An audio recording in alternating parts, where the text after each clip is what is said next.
s'ils sont avec nous, s'ils sont pour nous, que pourrait-il nous arriver? Qui pourrait nous alarmer? Qui pourrait nous accuser? Abrite-moi sous tes ailes. C'est ce que je vous invite à chanter. Et que votre cœur se décharge de ce qui le peine, de ce qui l'encombre, de ce qui l'inquiète, de ce qui l'alarme.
Qu'en pensez-vous, demande Jésus en Matthieu 18.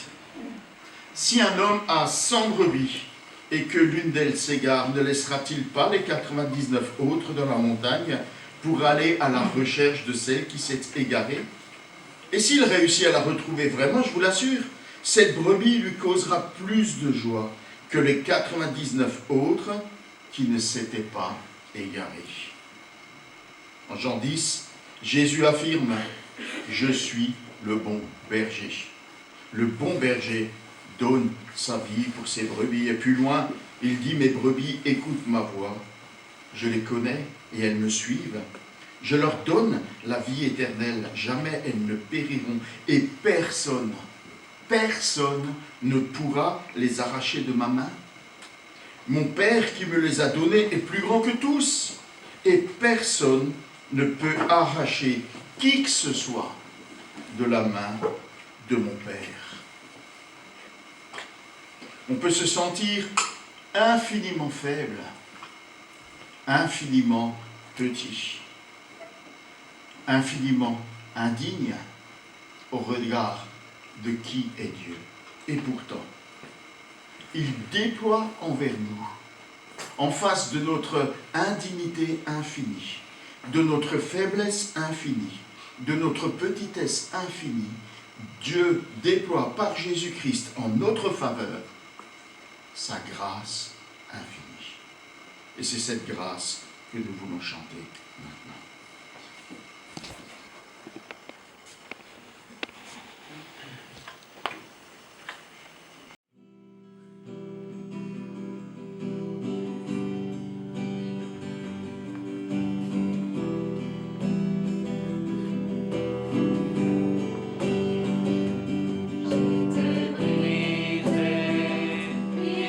Sans de toi, ta grâce m'a trouvé.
cappella?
Je lis dans Colossiens chapitre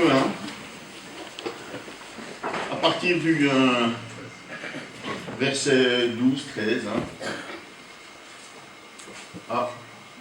Suivant la version, ça prend au milieu de la phrase. Mais en tout cas, exprimez votre reconnaissance au Père qui vous a rendu capable d'avoir part à l'héritage qu'il réserve dans la lumière aux membres de son peuple saint. Car il nous a arrachés au pouvoir des ténèbres et nous a fait passer dans le royaume de son Fils bien-aimé. Étant unis à lui, nous sommes délivrés, car nous avons reçu le pardon des péchés. Ce Fils, il est l'image du Dieu que nul ne voit.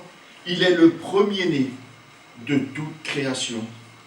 Car c'est en lui qu'ont été créées toutes choses, dans les cieux comme sur la terre, les visibles et les invisibles, les trônes et les seigneuries, les autorités, les puissances. C'est par lui et pour lui que Dieu a tout créé. Il est lui-même bien avant toute chose, et tout subsiste en lui. Et lui, il est lui-même la tête de son corps, qui est l'Église. Ce Fils est le commencement, le premier-né de tous ceux qui sont morts, afin qu'en toute chose, il est le premier homme. Car c'est en lui que Dieu a désiré que toute plénitude ait sa demeure, et c'est par lui qu'il a voulu réconcilier avec lui-même l'univers tout entier, ce qui est sur la terre, ce qui est au ciel, en instaurant la paix par le sang de son Fils, par le sang, que son Fils a versé sur la croix.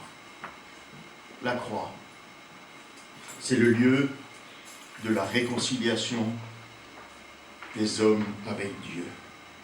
C'est le lieu où Dieu accorde aux hommes son pardon, où il leur accorde la paix.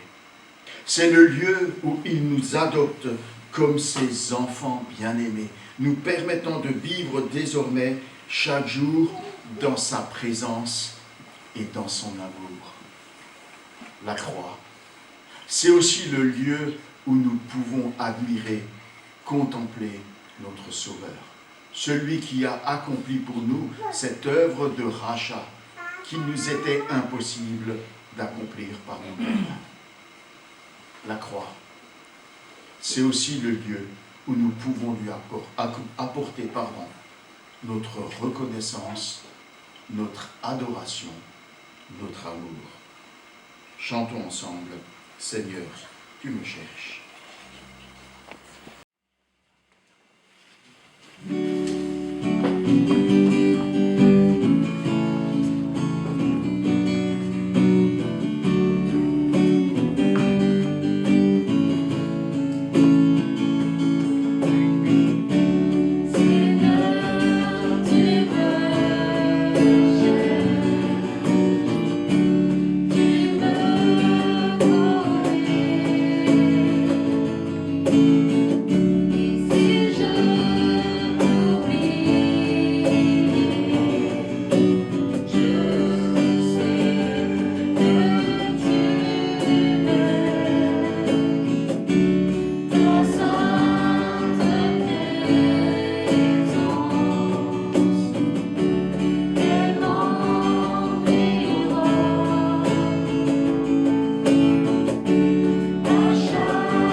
Et ce texte merveilleux d'Éphésiens nous dit « Béni soit Dieu, le Père de notre Seigneur Jésus-Christ, car il nous a comblés de toute bénédiction de l'Esprit dans le monde céleste en raison de notre union avec Christ.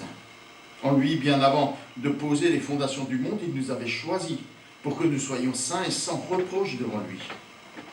Puisqu'il nous a aimés, il nous a destinés d'avance à être ses enfants qu'il voulait adopter par Jésus-Christ. Voilà ce que dans sa bonté, il a voulu pour nous, afin que nous célébrions la gloire de sa grâce qu'il nous a accordée en son Fils bien-aimé. En Christ, parce qu'il s'est offert en sacrifice, nous avons obtenu la délivrance, le pardon de nos fautes. Dieu a ainsi manifesté sa grâce dans toute sa richesse. Il l'a répandue sur nous avec surabondance, en nous donnant pleine sagesse et pleine intelligence, nous ayant fait connaître le secret de son plan. Ce plan, il l'a fixé d'avance dans sa bonté en Christ pour conduire les temps vers l'accomplissement. Selon ce plan, tout ce qui est au ciel et tout ce qui est sur la terre doit être harmonieusement réuni en Christ. C'est aussi en Christ qu'il nous a accordé notre part d'héritage, conformément à ce qu'avait fixé celui qui met en œuvre toutes choses selon l'intention qui inspire sa décision. Ainsi, nous avons été destinés d'avance à célébrer sa gloire, nous qui, les tout premiers, avons placé notre espérance dans le Messie. Et en Christ, vous aussi, vous avez entendu le message de vérité, cet évangile qui vous apportait le salut. Oui, c'est aussi en Christ que vous avez cru. Vous avez obtenu de Dieu l'Esprit Saint qu'il avait promis et par lequel il nous a marqués de son sceau en signe que vous lui appartenez. Cet Esprit constitue l'acompte de notre héritage en attendant la délivrance du peuple que Dieu s'est acquis. Ainsi, tout aboutit à célébrer sa gloire. Dieu a en réserve pour nous d'inestimables richesses et d'inestimables bénédictions qui nous sont définitivement acquises. Elles nous sont réservées dans le ciel, dans la présence sûre de Dieu. Jésus les a acquises pour nous, par sa vie offerte, par son sang versé en notre faveur. Il nous rend par son œuvre participants de la paix et de l'harmonie de son royaume éternel. Voilà ce que Dieu accomplit en Jésus-Christ, notre Sauveur. Et ce texte nous dit qu'il est digne au plus haut point que nous le célébrions, que nous l'adorions, que nous lui apportions notre hommage, notre reconnaissance et notre amour. Rien d'autre ne pouvait apporter ces bénédictions dans notre vie que le sang que Jésus a versé en notre faveur. Rien ne peut sauver.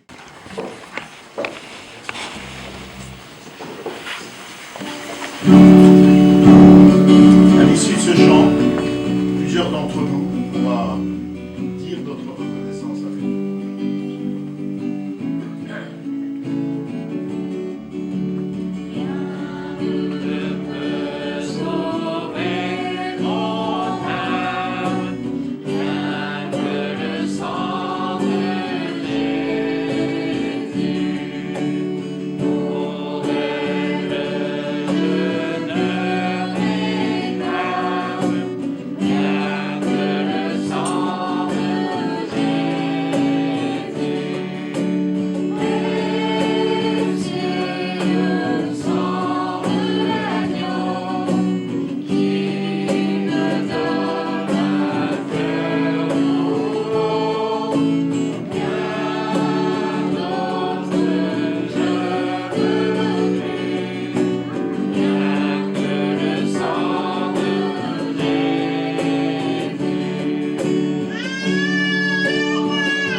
te remercie, Seigneur, pour le sang de Jésus répandu pour moi. Ce sang qui est suffisant et efficace pour me purifier et me délivrer de mon péché. Ce sang qui désormais couvre ma vie et m'assure de ta part toutes ces belles et glorieuses bénédictions que tu en réserves pour moi. Je n'en étais pas digne, mais dans ta grâce infinie, tu m'as accordé en Jésus-Christ ton secours et ton salut. Au pied de cette croix, je contemple mon Sauveur. Je veux te dire ma reconnaissance, mon amour, et t'apporter la gloire et l'honneur dont tu es digne. Amen.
Christ est venu en tant que grand prêtre pour nous procurer les biens qu'il nous a désormais acquis.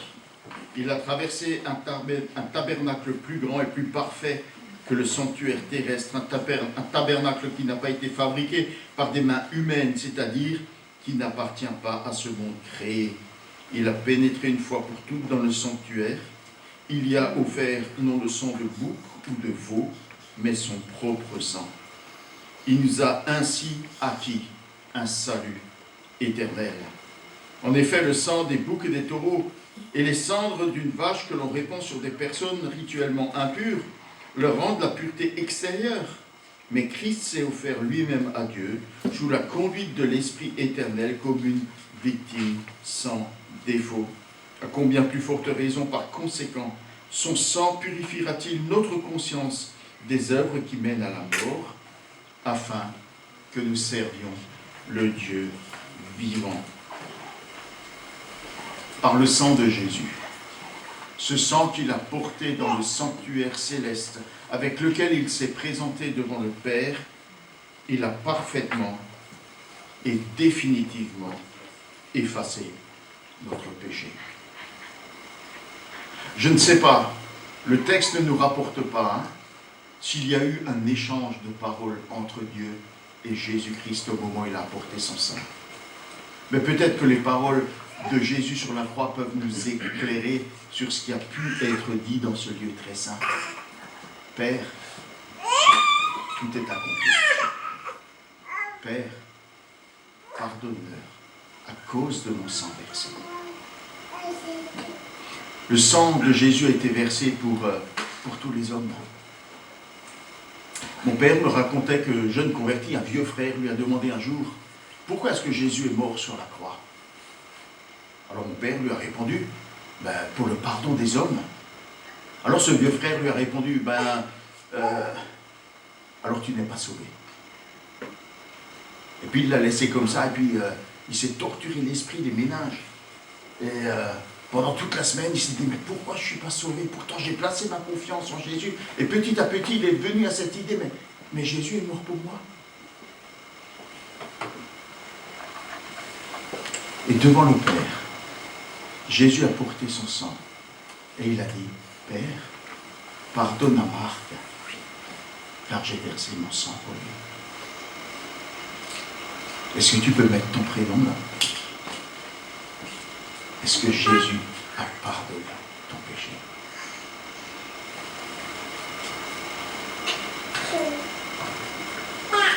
Plus loin, au chapitre 10, verset 19.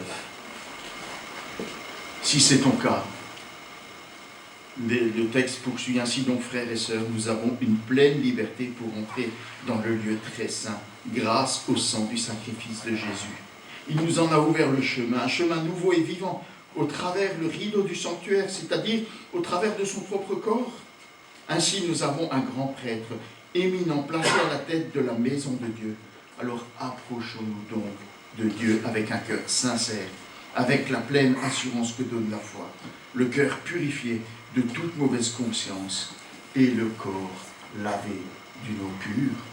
Et pour que nous puissions entrer, nous aussi, dans ce lieu saint, ce chemin que Jésus a inauguré pour nous, il fallait qu'il souffre, il fallait que son corps soit brisé, que son sang soit versé, pour que nous soyons purifiés et délivrés du péché, et que nous ayons cet accès libre auprès de Dieu, que nous puissions nous approcher dans son intimité, dans le lieu même de sa sainteté, n'étant plus des étrangers, mais des enfants légitimes. Inclinons-nous dans la prière. Merci d'avoir accepté d'être punis à notre place, d'avoir accepté de porter notre péché sur la croix, pour que nous puissions être non seulement pardonnés, purifiés, délivrés de notre péché, mais aussi réconciliés avec Dieu notre Père, pour que nous puissions, comme le dit Zacharie dans ce cantique à la naissance de Jean-Baptiste, après nous avoir délivrés de nos ennemis, tu nous permets de vivre tous les jours dans ta présence. dans ta sainte présence, nous permettant d'être au bénéfice de ta grâce, de ton amour et de ta bénédiction. Au pied de cette croix, nous nous prosternons et nous adorons notre Sauveur. Gloire à Jésus-Christ, notre Sauveur. Que nos cœurs en ce moment s'élèvent par la reconnaissance et par l'amour envers celui qui nous a tant aimés et qui a accepté de donner sa vie. Amen.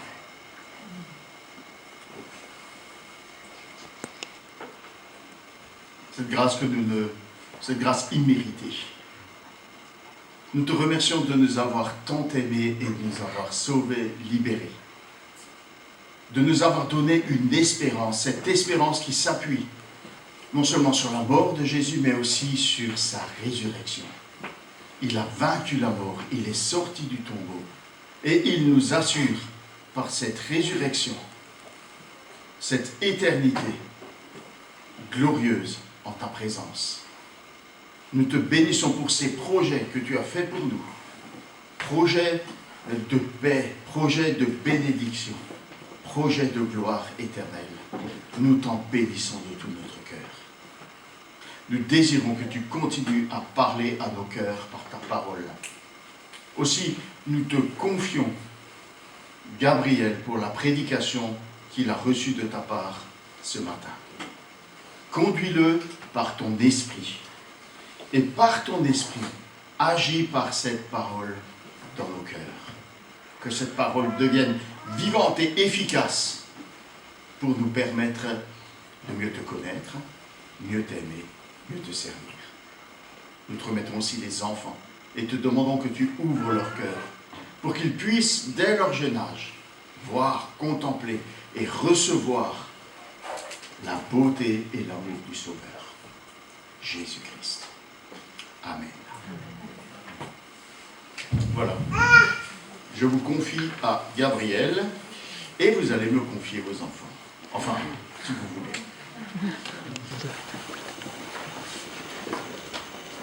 Bonjour à tous. Vous savez que nous nous occupons en ce moment d'une série à propos de la douleur, de la souffrance, du découragement, de l'encouragement. Cette série est, me semble-t-il, une des plus longues qu'on a eues ici à Petite Sainte. Dernièrement, une sœur m'a dit,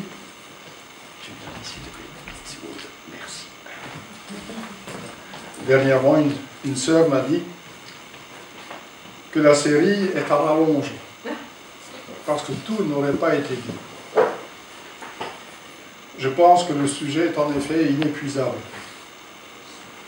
et que nous pourrions même l'inclure à n'importe quelle série de prédications, parce que ce que l'homme a besoin d'entendre dans les prédications, c'est un message d'espérance, un message d'espoir. Et il est bien que nous nous occupions de cette série, car nous sommes oublieux, nous sommes des privilégiés, nous sommes des enfants de Dieu, et vous l'avez entendu ce matin, on a chanté pas mal de cantiques de reconnaissance. Nous sommes vraiment très près du cœur de Dieu. Il nous aime. Il nous a envoyé Jésus. Il nous a envoyé Jésus pour qu'il s'approche de nous, pour qu'il voie notre souffrance, pour qu'il vienne mourir, pour qu'il vienne prendre sur lui nos fautes. Un ami de Job lui a dit, l'homme naît pour souffrir. Mais Ésaïe 57, verset 15, que je vais vous lire.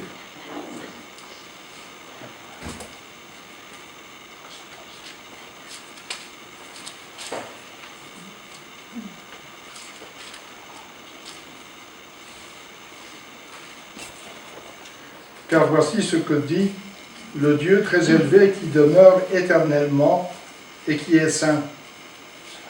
J'habite dans un lieu qui est très haut et saint, mais je demeure aussi avec l'homme accablé, à l'esprit abattu, pour ranimer la vie.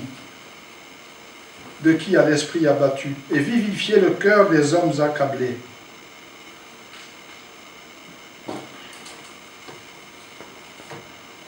Donc, ce qu'il vous reste à faire, quand nous souffrons, c'est de persévérer dans cette souffrance jusqu'à l'épuisement, ou bien confier nos souffrances à l'Éternel, pour que nous soyons libérés de nos soucis. Il y a beaucoup de choses qui ont déjà été dites, et vous verrez que je vais vous rappeler des choses qui sont déjà connues.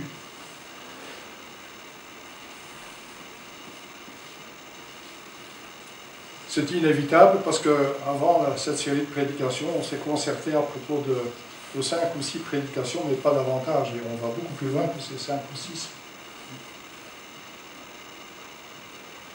Je vais d'abord lire le texte que j'ai choisi comme base pour la prédication d'aujourd'hui,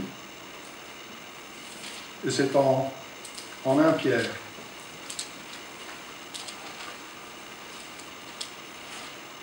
1 Pierre, verset 5. Quand je vous ai dit, on ne s'est pas concerté, mais vous verrez pas mal de choses du début de culte qui vont se retrouver dans ma prédication. C'est étonnant. Non, ce n'est pas étonnant. C'est la main de Dieu. Donc, 1 Pierre, première épître de Pierre.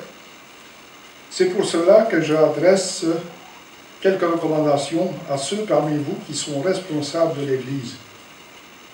Je leur parle en tant que responsables, comme eux, et témoins des souffrances de Christ, moi qui ai aussi part à la gloire qui va être révélée. Prenez soin du troupeau de Dieu qui vous a été confié. Faites-le non comme si vous y étiez contraint, mais par dévouement, comme Dieu le désire, non pas pour des honteuses raisons financières, mais de plein gré. Et n'exercez pas un pouvoir autoritaire sur ceux qui vous ont été confiés à vos soins. Mais soyez des modèles du troupeau. Alors, quand le berger en chef paraîtra, vous recevrez la couronne de gloire qui ne perdra jamais sa beauté. Vous de même, jeunes gens, soumettez-vous aux responsables de l'Église, et vous tous, dans vos relations mutuelles, revêtez-vous d'humilité, car l'Écriture déclare « Dieu s'oppose aux orgueilleux, mais il accorde sa grâce aux humbles. » Tenez-vous donc humblement sous la main puissante de Dieu, pour qu'il vous élève au moment fixé par lui, et déchargez-vous sur lui de tous vos soucis, car il prend soin de vous. Faites preuve de modération et soyez vigilants. Votre adversaire, le diable, rôde autour de vous comme un lion rugissant, qui cherche quelqu'un à dévorer. Résistez-lui en demeurant ferme dans votre foi, car vous savez que vos frères et sœurs dispersés à travers le monde connaissent les mêmes souffrances. Mais quand vous aurez souffert un peu de temps, Dieu, l'auteur de toute grâce, qui vous a appelé à connaître sa gloire éternelle dans l'union à Jésus-Christ, vous rétablira lui-même. Il vous affermira, vous fortifiera et vous rendra inébranlable. À lui appartient la puissance pour toujours. Amen. Faisons point sur ce que nous savons déjà. La Bible dit que nous, les croyants, nous sommes comme des brebis, comme vous avez déjà entendu ce matin. Et je veux encore vous lire un verset en Matthieu, pour voir ce que dit le Seigneur Jésus lui-même. Donc, Matthieu 9.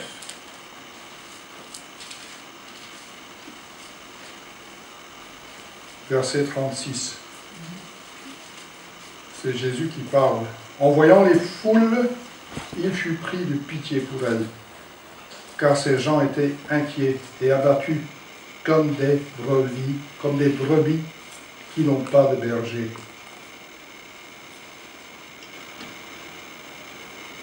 La présence d'un berger compétent est requise pour accompagner chaque troupeau de brebis, de moutons. On est brebis jusqu'à l'âge d'1 an et on devient mouton à 1 an. Les brebis sont dépendantes du berger pour les surveiller, les guider, les nourrir, les protéger et les libérer du danger. Les brebis passent la plupart de leur temps à se nourrir, à s'abreuver. Une brebis égarée est incapable de trouver seule la bonne nourriture et l'eau qu'elle apprécie. Elle n'est pas capable de distinguer la bonne herbe de celle qui est toxique. Elle n'apprécie ni l'eau d'un torrent, ni celle qui stagne, ni celle qui est souillée. Il faut être berger pour comprendre ce que le mouton désire vraiment. La brebis est délicate. L'être humain ne l'est pas moins. Le psaume 23 nous dit que le bon berger conduit ses brebis près des eaux calmes et dans des prairies verdoyantes. C'est cela qui est profitable au mouton. La protection, la nourriture et la paix. Un chrétien isolé est vulnérable également. La houlette et le bâton du pasteur et les anciens sont appréciés. Je ne sais pas ce que vous savez, ce qu'est une houlette. C'est un instrument. Oui, c'est donc un bâton et à l'extrémité il y a du métal, ça ressemble à une pelle. Mais du côté de cette pelle, il y a un crochet qui sort, qui est enroulé pour ne pas blesser. Et ça permet au berger de rattraper un mouton qui a tendance à vouloir s'écarter du troupeau, ou bien pour l'attraper pour un soin quelconque. Et le bâton, bien sûr, sert à chasser le loup éventuellement. Et le loup ne s'approchera que la nuit, je pense. Pour nous chrétiens, il est salutaire de nous grouper en ce que nous appelons un troupeau. Et ce troupeau s'appelle aussi Église. Les membres de l'Église sont confiés à des responsables et qui officient en tant que bergers. Et ces bergers font leur travail aussi bien que possible, parce qu'ils savent qu'un jour ils devront rendre des comptes au grand berger, au berger suprême, comme nous avons lu. Un mouton qui est égaré en terre inconnue meurt très vite. Je me souviens que Jackie, encore à l'époque, avait gagné un concours quelconque, je ne sais plus quoi, et je me souviens qu'on lui avait donné un mouton. Mais un mouton isolé est perdu. Et il a rapporté que le lendemain, le mouton était mort. Donc les moutons sont vraiment très délicats et ils ont besoin de soins constants. Et un chrétien qui ne fréquente plus ou pas son rassemblement, son église, devient très fragile également. Il est très important que nous chrétiens, nous restions ensemble pour nous encourager les uns les autres. Grâce aux prédications précédentes, nous savons également comment éviter l'inquiétude. Et je vous invite à reprendre l'épître de Paul aux Philippiens. Ça a déjà été dit, mais c'est bon de le rappeler.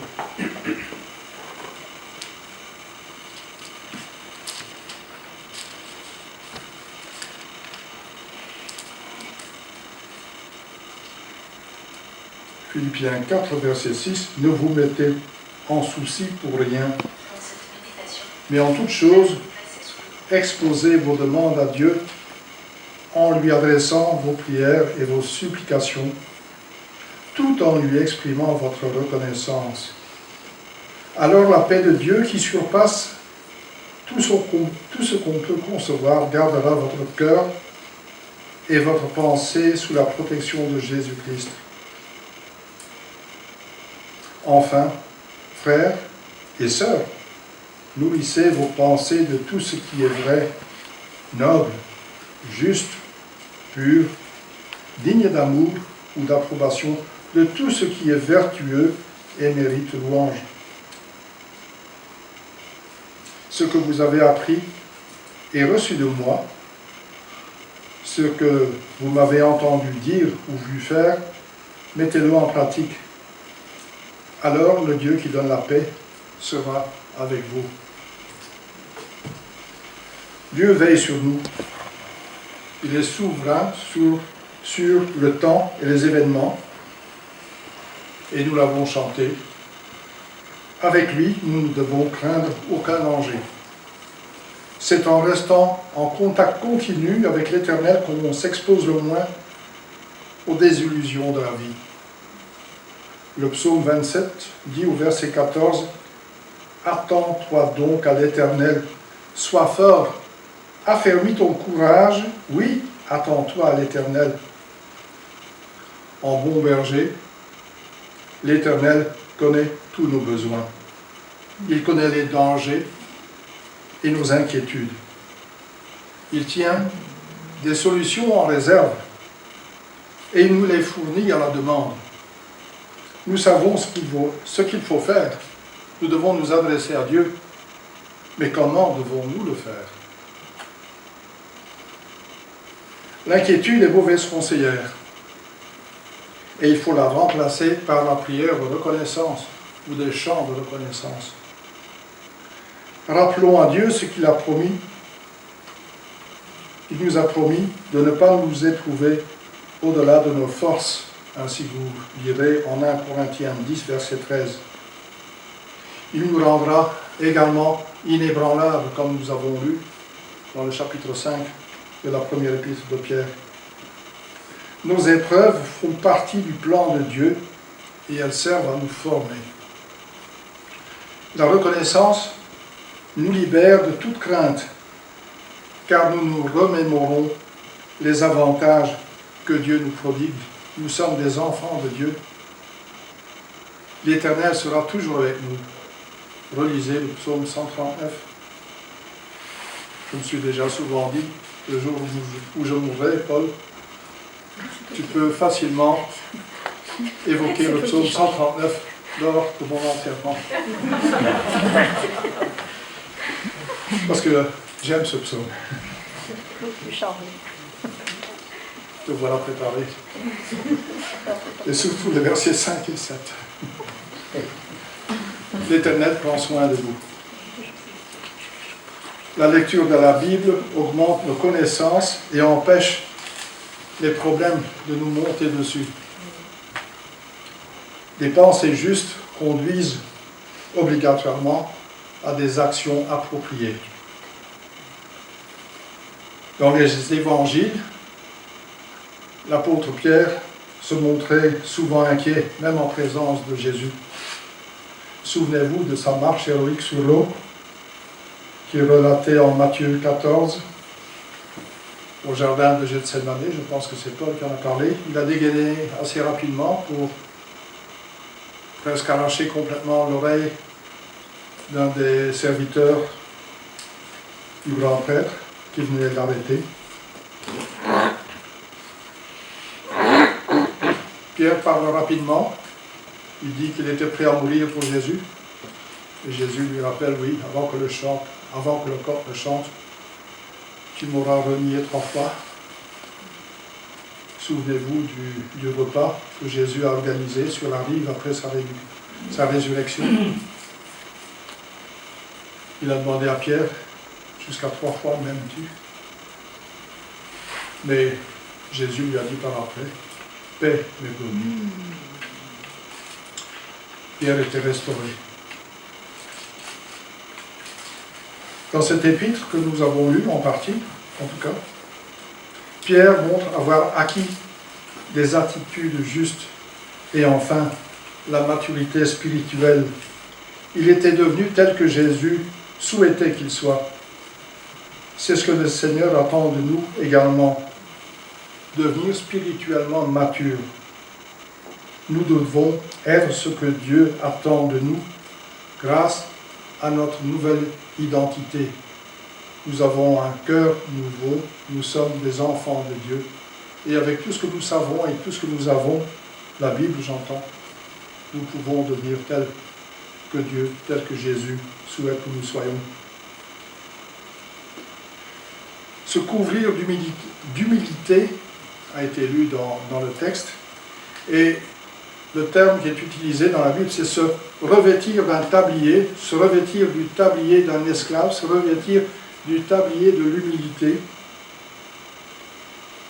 Et c'est ainsi que Dieu veut qu'on s'approche de lui, en étant humble, en s'avouant indigne. Nous l'avons chanté également ce matin. Dieu apprécie qu'on lui avoue dépendre de lui. Nous devons commencer chaque journée en admettant notre dépendance et notre besoin de Dieu, et nous devons lui rappeler notre confiance. Je ne sais pas si vous connaissez le prédicateur anglais Martin Lloyd-Jones, un prédicateur très connu, qui est décédé, donc on le retrouvera plus facilement. Il y a encore quelques livres qui le concernent. Martin Lloyd-Jones a dit que l'on perd confiance en écoutant nos pensées mensongères. Cette semaine, j'ai intercepté un article qui était envoyé par l'Évangile 21 et il me semblait que le titre disait « Est-ce qu'il faut écouter sa conscience ?» Je pense que notre conscience n'est pas toujours digne d'être écoutée. Nous devons faire très attention. Il faut se rappeler à haute voix ce que nous savons de Jésus, de ce que nous avons chanté ce matin. Il faut se parler à haute voix et se rappeler la vérité à propos de Jésus, à propos des promesses qui nous ont été faites. Mais toujours il faut avouer avoir besoin de Dieu. Jésus priait également à haute voix. C'est pour ça que, par exemple, la prière sacerdotale, comme on dit, en Jean 17, a été reprise dans la Bible. Jésus parlait intimement à son Père, mais le disciple l'a entendu et il a pu la retranscrire. Donc c'est la preuve que Jésus priait. Et quand Jésus priait dans la chambre haute, apparemment il était seul. Vous voyez, il y avait des témoins et on l'entendait à distance. On doit exprimer notre reconnaissance pour sa bienveillance, pour sa présence continuelle. Et nous devons rappeler être au bénéfice de sa grâce.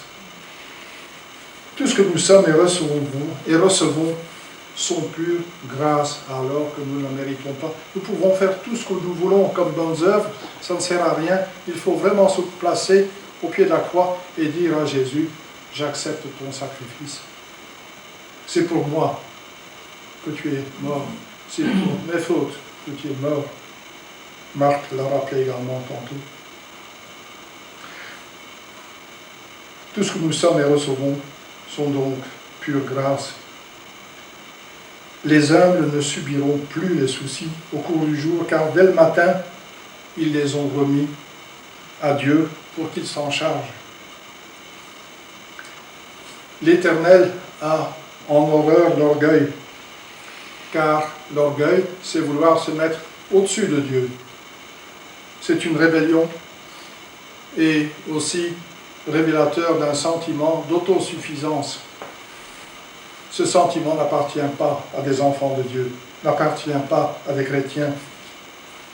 L'orgueil, c'est aussi ce qui a poussé Ève et Adam à manger de l'arbre de la connaissance du bien et du mal. Ils voulaient se mettre au même niveau que Dieu. À terme, l'orgueilleux s'imagine pouvoir se débrouiller sans Dieu et il s'oppose à Dieu. Il n'en a plus besoin. C'est ainsi que cet ange appelé Lucifer s'est révolté. On suppose que quand on lit Genèse 1, entre le verset 1 et le verset 2, il y a en fait énormément d'événements qui se sont produits entre ces deux versets. Et c'est à ce moment-là que Satan s'est révolté contre Dieu, que Lucifer s'est révolté. Vous pouvez retrouver des allusions à cet événement en Ésaïe 14, versets 13 et 14.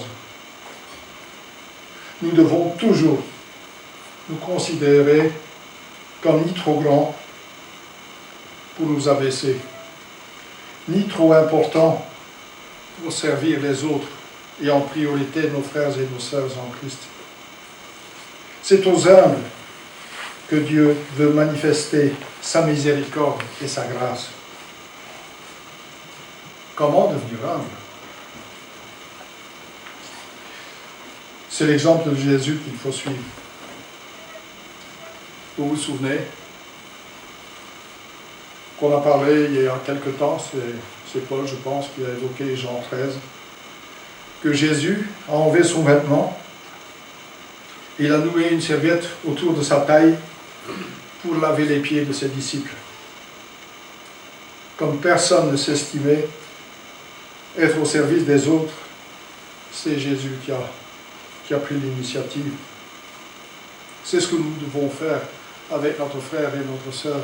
C'est considérer ses qualités supérieures à nos qualités, ses dons supérieurs à nos dons, et nous devons nous mettre, pour ainsi dire, à ses pieds, nous devons servir, nous devons l'aider dans ce qu'il entreprend. Jésus a montré l'exemple. Aucune tâche ne peut être trop humiliante pour nous. Vous pouvez lire pour vous-même Philippiens 2, et puis la fin du verset 3 jusqu'au verset 5. Et je vais peut-être lire quand même, puisque j'ai la Bible ouverte ici, en Philippiens.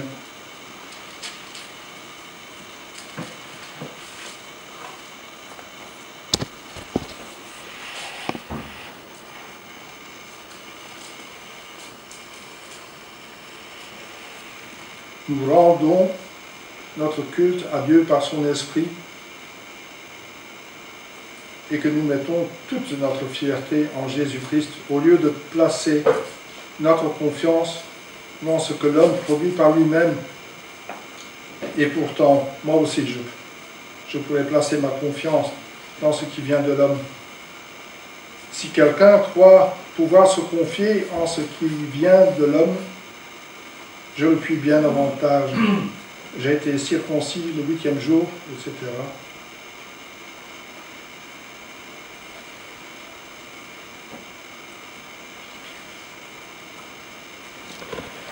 Non, c'est autre chose. J'ai été circoncis. Mais en tout cas, Paul se dit être l'exemple pour le chrétien, comme lui a suivi l'exemple de Christ. Nous devons suivre l'exemple que Christ nous a laissé.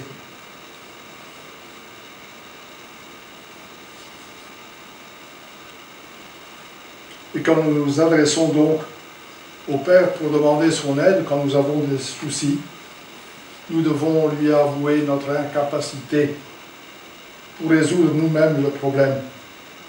Il faut garder en mémoire Proverbe 3, verset 34, et également le verset 5 de 1 Pierre 5.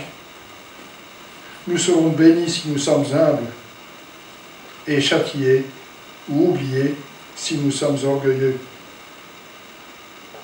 D'après le verset 16 de Proverbe 6 et Proverbe 8, verset 13, Dieu se soucie de qui avoue dépendre de lui seul et qui lui fait confiance après lui avoir confié tous ses soucis. Je vais encore vous lire Ésaïe 66,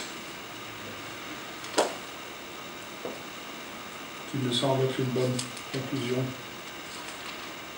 à ce paragraphe 66, verset 2. Toutes ces choses, c'est moi qui les ai faites, et ainsi elles sont venues à l'existence. L'Éternel le déclare. Voici sur qui je porterai un regard favorable, sur celui qui est humilié et qui a l'esprit abattu, sur celui qui tremble à ma parole. Dieu se soucie donc, quand on avoue être seul devant le problème et qu'on lui fait confiance. C'est à ce moment-là que Dieu peut intervenir. Avec les meilleurs livres de psychologie, nous ne pouvons rien résoudre. Il y a bien sûr des chrétiens qui ont écrit des livres sur la psychologie, qui sont très intéressants à lire. Mais nous ne devons pas consulter des livres de psychologie, je dirais, laïques. Consulter ces ouvrages sans avoir demandé l'intervention de Dieu, c'est de l'orgueil également. C'est un signe que nous voudrions de nouveau nous débrouiller seuls. L'humilité que nous voulons enfiler tel un tablier attend tout ce que Dieu seul, tout de Dieu seul et avec foi. Est-ce que vous connaissez George Muller? Non. George Muller est un pasteur d'origine prusse, donc l'Allemagne ancienne, avant 14 peut-être, 14 ou 18.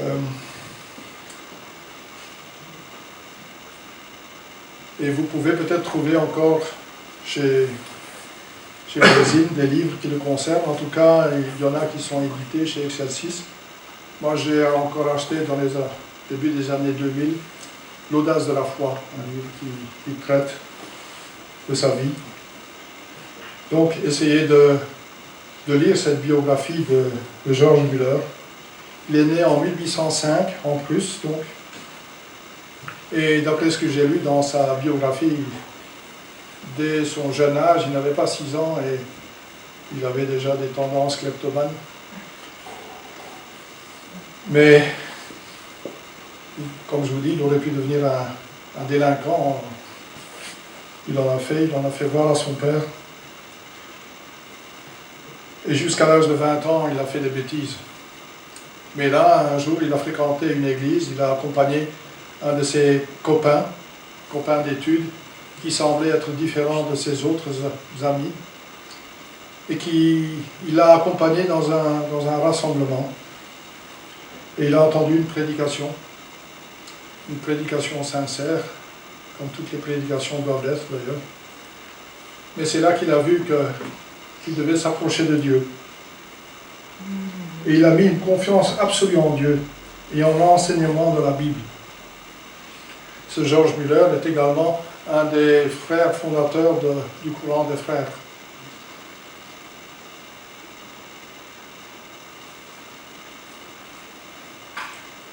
Il a mis tellement confiance en la parole de Dieu, en la Bible, qu'une fois marié, il a dit avec sa femme, « Si les chrétiens prenaient l'écriture au sérieux, il n'y aurait aucune limite à ce qu'ils pourraient accomplir pour Dieu. » Dès l'année 1932, ils se sont occupés des orphelins abandonnés de Bristol en Angleterre. Au départ, George Muller se destinait à aller évangéliser parmi les Juifs qui habitent à Bristol, mais il a vu la misère locale, il a vu les orphelins, les enfants qui étaient abandonnés. Beaucoup de gens mouraient à ce moment-là de choléra et d'autres maladies. Donc les enfants étaient seuls. En fin de vie, grâce aux différents orphelinats qu'il a créés, il a nourri et élevé environ 10 000 orphelins. Il faisait une confiance absolue en Dieu. Il avait souvent besoin d'argent. Sa caisse était souvent vide. Et c'est à Dieu seul qu'il se confiait. Et il avouait à Dieu qu'il avait besoin d'argent. Et souvent, le soir, il n'avait plus d'argent pour le lendemain. Sa caisse était vide pour payer le personnel, la nourriture et les vêtements des enfants. Mais Dieu a toujours répondu abondamment à chacune de ses prières de reconnaissance et à son humble attente. Il faisait une confiance vraiment phénoménale. C'est incroyable.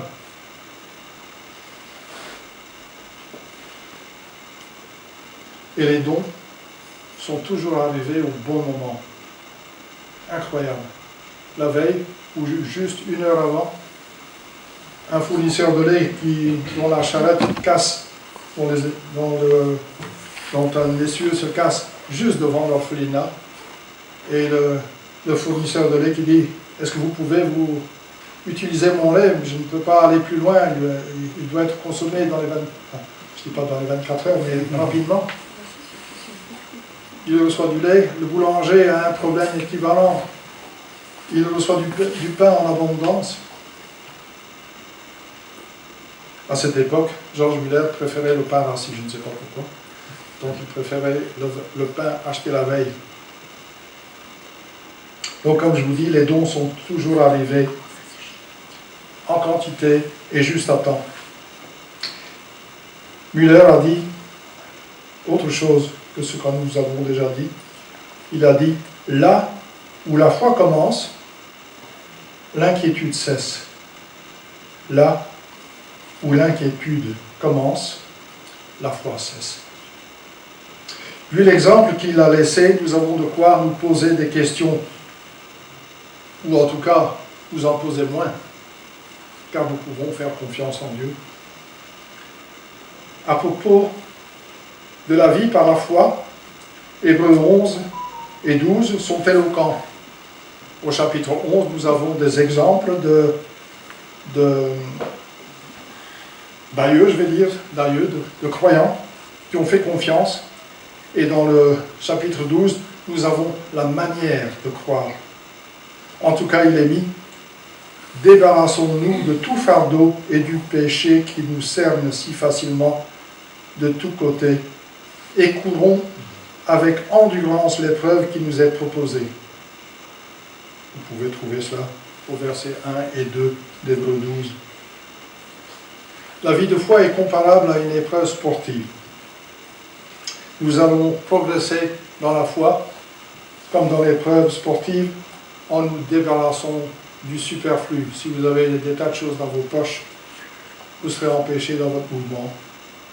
Et ce qui ralentit notre vie de foi, c'est le matérialisme, les vices et l'ambition excessive.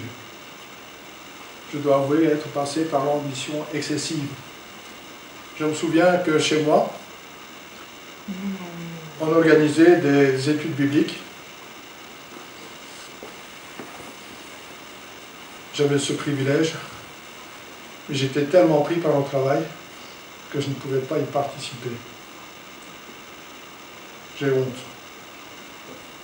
J'aurais pu être autre que ce que je suis maintenant. Mais je sais que Dieu m'a pardonné pour cela également. Et ma prière s'est rapidement transformée en Seigneur, pourvois pour ce dont j'ai besoin, pour payer mes factures. Je ne veux pas plus. Bien sûr, j'ai aussi demandé pour avoir un peu en réserve pour ma pension. Pas excessivement, mais j'ai demandé à disposer de biens, mais sans excès. Et c'est en voyant un ami chrétien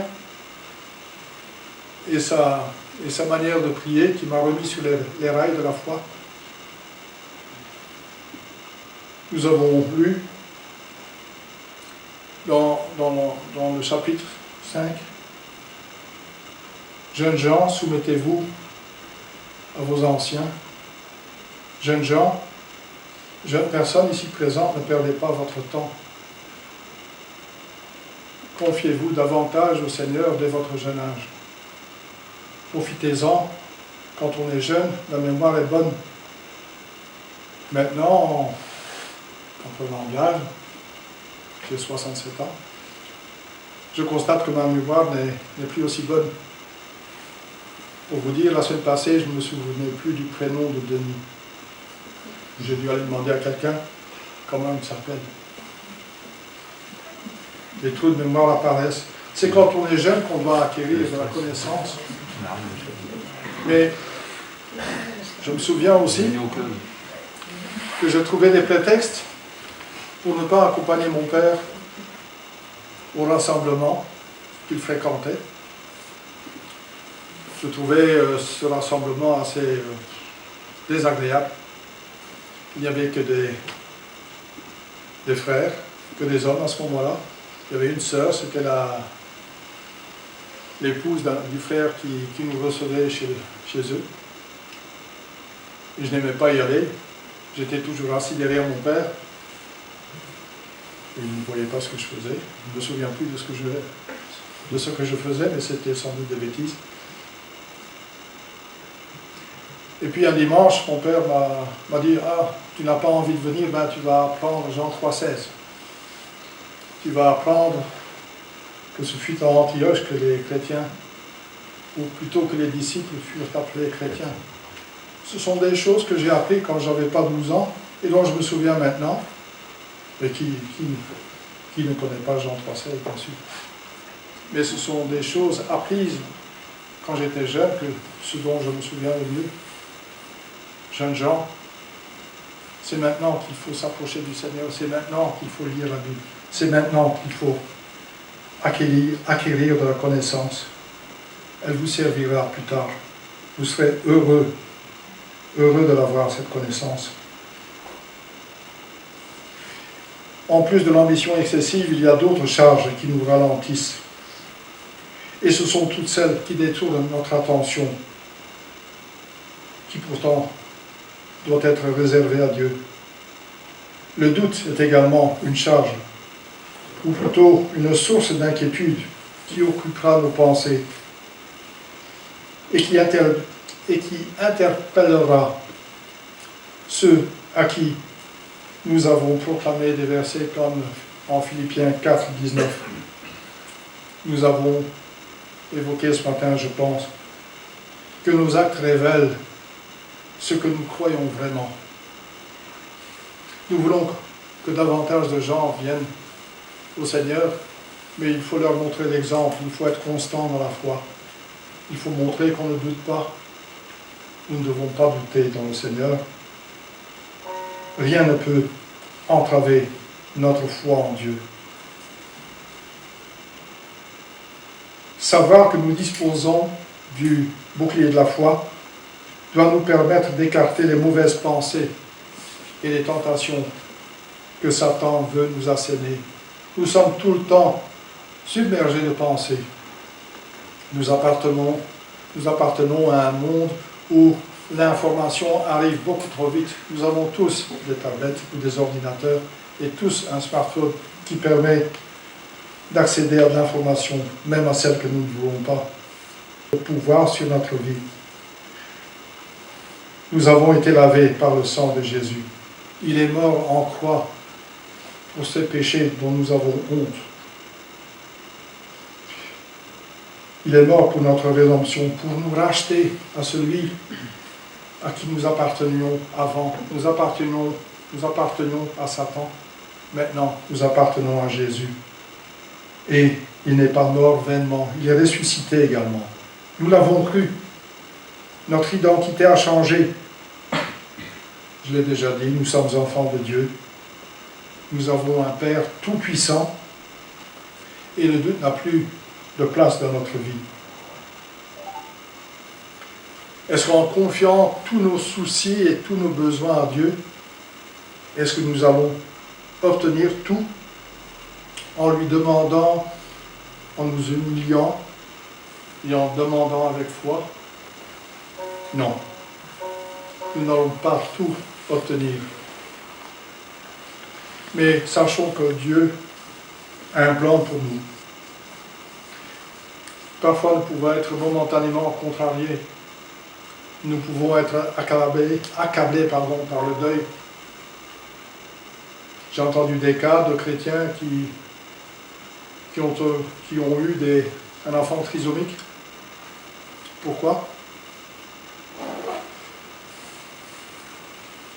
Il y a des frères très importants dont l'épouse s'est suicidée. Il y a des couples très croyants qui sont des serviteurs où l'un des conjoints abandonne l'autre.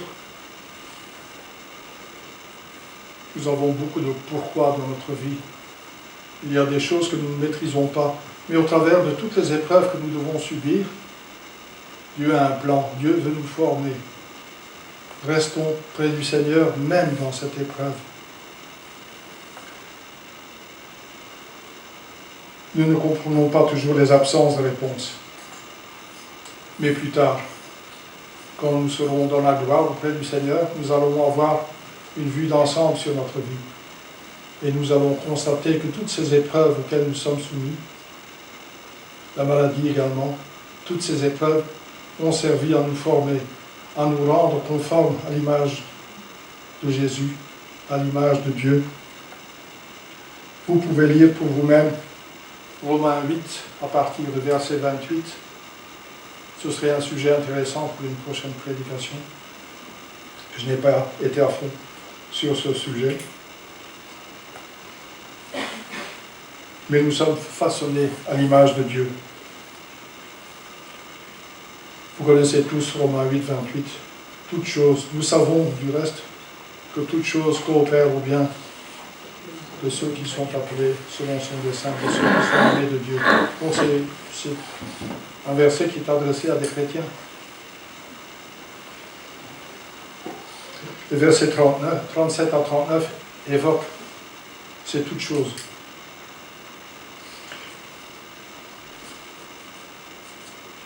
Le bien évoqué, comme je disais, au travers des épreuves, c'est que petit à petit, nous allons nous rapprocher de Dieu. Dans ces épreuves, nous allons le chercher et le connaître mieux. Nous allons lire davantage notre Bible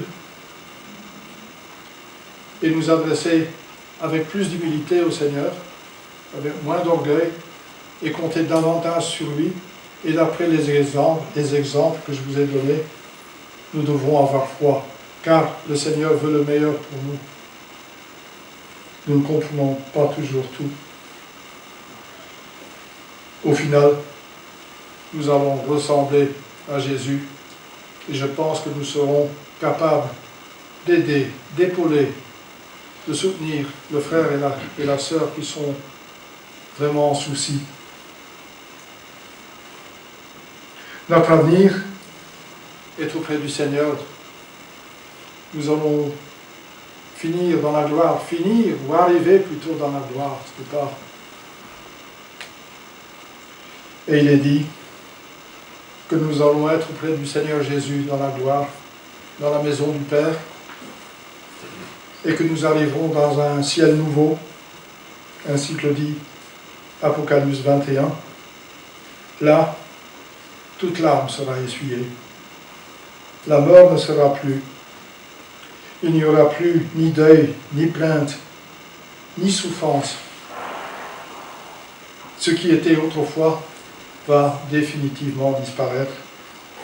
Vous pouvez retrouver ce même verset évoqué en Apocalypse 21. Vous pouvez le retrouver en Ésaïe 25, versets 8 et 9. Avec toutes les espérances, avec toutes les promesses plutôt, et l'espérance que nous avons, nous pouvons certainement affronter l'avenir sans inquiétude. Nous pouvons faire confiance en Dieu. Que Dieu nous donne la force de nous approcher de lui, humblement, car il aime les humbles, il veut les relever. Nous devons lui avouer ne pas être dignes de son aide, et pourtant il veut nous la donner. Nous sommes enfants de Dieu. Nous sommes des fils et des filles à qui il a confié des plans d'avenir. Nous sommes privilégiés. Et nous voulons faire comme George Muller, ne pas avoir peur du lendemain. Mais quand nous nous approchons du Seigneur, par la connaissance de la parole, nous pouvons argumenter nos prières et expliquer à Dieu que c'est pour rendre témoignage à sa grandeur que nous avons besoin de telle ou telle faveur. Sachons nous confier au Seigneur, d'abord, seul, comme on peut le dire, dans les premiers chapitres de l'évangile de Matthieu, c'est dans notre chambre, seul, qu'il faut nous adresser au Seigneur en premier et lui avouer que nous avons besoin de lui. N'ayons pas peur de le faire et faisons-le en priorité. C'est à lui que nous voulons nous adresser. Nous allons encore prier. Père Céleste, merci pour ton amour. Tu nous as aimés avant même que nous t'aimions. Marc a lu Éphésiens 1. Seigneur, tu nous avais choisis et tu voulais que nous soyons rassemblés autour de toi. Et pour pouvoir faire de nous tes enfants, des adorateurs, il fallait que tu nous accordes ta grâce. Mais nous connaissons le prix de ta grâce. C'est la vie de ton propre Fils Jésus, qui est devenu agneau de Dieu pour nous. Seigneur, chacun ici-bas, chacun dans cette salle, nous avons notre souci. Santé, deuil, désillusion. Seigneur, relève-nous. Nous pouvons te le demander. Tu es le Dieu Tout-Puissant. Pour toi, rien n'est trop grand ni impossible. Seigneur, tel Georges Müller, nous voulons mettre toute notre confiance en toi. Oui, Seigneur, soutiens-nous, porte-nous, et nous voulons, Seigneur, que notre vie soit telle que cette image que nous avons, de deux parts qui marchent l'un à côté de l'autre, et puis que finalement, ces pas de deux personnes fusionnent et ne deviennent que tes pas, Seigneur. Oui, Seigneur, porte-nous. Nous avons besoin d'être portés, car nos pieds chancellent, nos genoux font mal. Seigneur, redonne-nous de la force. Seigneur, fais-nous reposer dans ces prairies verdoyantes près des eaux paisibles. Nous t'aimons, Seigneur, car tu es notre berger. Tu nous as créés, tu nous as formés de poussière, tu as fait de nous des créatures humaines. Et Seigneur, à notre manière, nous voulons te dire, nous t'aimons, Seigneur. Amen. Amen.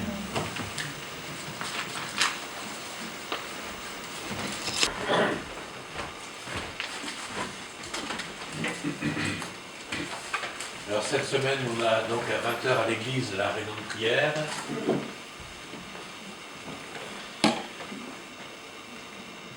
Vendredi, à partir de 9h, matinée ménage. Donc si vous voulez des précisions pour cela, vous pouvez vous rapprocher de Ruth. Culte dimanche donc à 10h comme d'habitude. Et pour nos agendas, donc il y a le 30 octobre, 20h à l'église, donc nous avons une soirée sur donc Connectez-vous à l'église persécutée, les témoignages de portes ouvertes, donc avec donc un genre de webinaire donc en ligne. Le 31, on s'invite les uns les autres. Donc pour organiser cette journée, il y a donc un papier à l'entrée. N'oubliez pas de vous inscrire en tant qu'invitant ou invité, suivant vos possibilités. Donc ne manquez pas de le faire pour que nous puissions plus facilement organiser cette journée. Joyeux anniversaire à Brigitte et à Alice.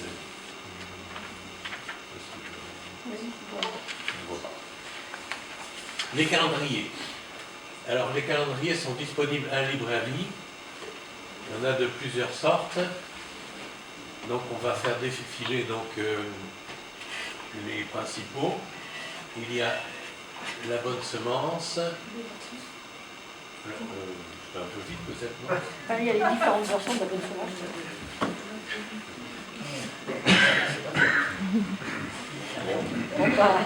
Si vous arrivez à lire, à noter quelque chose, vous êtes fort. On te connaît. Essayez de vous souvenir du visuel qui vous intéresse. Bref, vous pouvez donc commander auprès d'un des correspondants de la librairie ou vous rendre à la librairie, bien sûr, également. Et donc, correspondant, il y a Carmen, il y a Marc, il y a Ruth, il y a René et moi-même. Et toutes les informations, bien sûr, sont disponibles sur les adresses qui s'affichent. Voilà. Pour terminer ce culte, donc on va prendre un dernier chant. Je suis enfant de Dieu.